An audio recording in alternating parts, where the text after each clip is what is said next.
Maligayang pagbabalik mga kasolid. Naoya Inoue nagdahilan na din na fight kanselado. Promoter walang tiwala. Casimero binaklas ni Doheny. Naoya Inoue injured nga ba?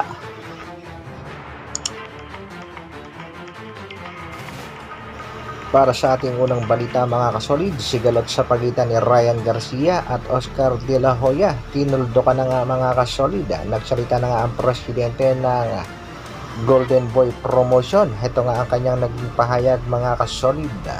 I think we're at a place now where we can move forward and keep working. He wants to keep fighting and he wants to fight the best and we can to keep on fighting. Isang magandang balita nga ito para kay Ryan Garcia para makapokus siya sa kanyang paparating na laban kontra nga dito sa knockout artist na si Oscar Duarte. Kung mananalo dito si Ryan Garcia ay mapopursyo ang kanyang laban para sa rematch kontra dito kay Gervonta Tank Davis.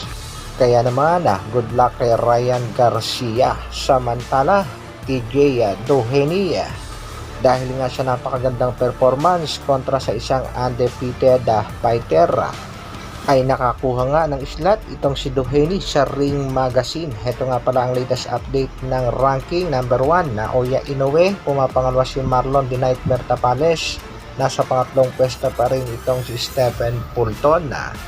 Pumalo naman sa pang-apat mga kasolid itong si Akhmadaliev, nasa pang-5 itong si Luis Pantera Neri, pang-6 Sam Goodman, Raiz Alim nananatili sa pang-7, pang-8 nga itong si Asa Tobanesian, nasa pang-9 na pwesto itong si Elijah First at pumasok nga itong si TJ Doheny sa number 10. Dating number 10 itong si Casimero, pinabagsak nga nitong si TJ Doheny. Iyan nga ay dahil sa huling laban ni Alas kontra Nokinori Oguni na nauwi sa tabla lang mga kasolid. Nayari ang ating pangbatong si General Casimero dahil sa pagdadrama nga nitong hapon. Kumakalat naman ang balita na wala na daw tiwala itong Treasure Boxing Promotion dahil nga sa mga binitawang salita ng ating pangbatong si Alas sa post-fight interview after nga yan ang laban kay Nokinori Oguni. Sa post-fight interview nga mga kasolid ay sinabi ni Alas na 40% lang ang kanyang ipinakitang performance kontra dito kay Oguni. Pero after nga ng mga ilang araw ay sinabi naman itong si Cuadro Alas General Casimero na masama ang kanyang pakiramdam sa oras ng laban kaya hindi medyo maganda ang nakitang performance. Pero bago nga maganap ang laban ay naipos nga ito ng Cuadro Alas It's My Boy na 101% nasa kondisyon daw ang ating pangbatong si General Casimero. Kaya laking gulat na lamang ng mga Japanese boxing fans maging ang Japanese promoter sa performance ipinakita ng angas ng Pinas. Kaya banat ng hapon tila wala pang tiwala kay Alas upang itapat sa Japanese monster na si Naoya Inoue. Hindi para mananalo ang ating pangbato kung sakaling itatapat agad. Sa kabilang balita mga kasolid, bakbakan sa pagitan ni Takuma Inoue kontra nga sa ating pangbato at ang ating kababayang si Jerwin Pretty Boy Ancahas.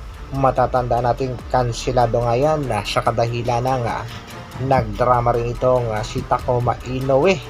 Meron daw injury at sa kasalukuyan naman ay ang kapatid niyang si Naoya Inoue ang tila nagpaparamdam. Medyo kinakabahan na yata sa ating pangbatong si Marlon The Nightmare Tapales. May lumalabas na namang mga balibalita na ina-injury daw itong si Naoya Inoue sa kanyang huling sparring. Baka naman gustong i-reschedule uli ang kanyang laban tulad ng ginawa niya kay Stephen Fulton. Pero nilinaw na naman ng kampo ni Naoya Inoue ang isyong yan mga kasolid at sinabi nga ng kampo nitong si Naoya Inoue na hindi naman injured itong si Inoue at tuloy na tuloy daw ang bakbakan sa December 26 para sa undisputed ng Super Bantamweight Division. Bagamat liyamado nga itong si Inoue sa bakbakan, marami namang mga Pinoy ang umaasang makukuha ng ating kababayang si Marlon The Nightmare Tapales ang panalo kontra nga dito sa Japanese Monster. Maging ang MP President na si Mr. Sean Gibbons naniniwalang makaka-upset niya sa laban ang ating pangbatong si Marlon Tapales, kaya good luck sa ating pangbatong si The Nightmare. Hanggang dito na lang muna mga kasolid. Maraming salamat sa patuloy na pagsuporta at panonood. Isang like naman dyan, at sa mga bagong mapapadaan sa aking munting channel, pasubscribe naman. Mabuhay, Dr. Alvin Vlogs. Brrr.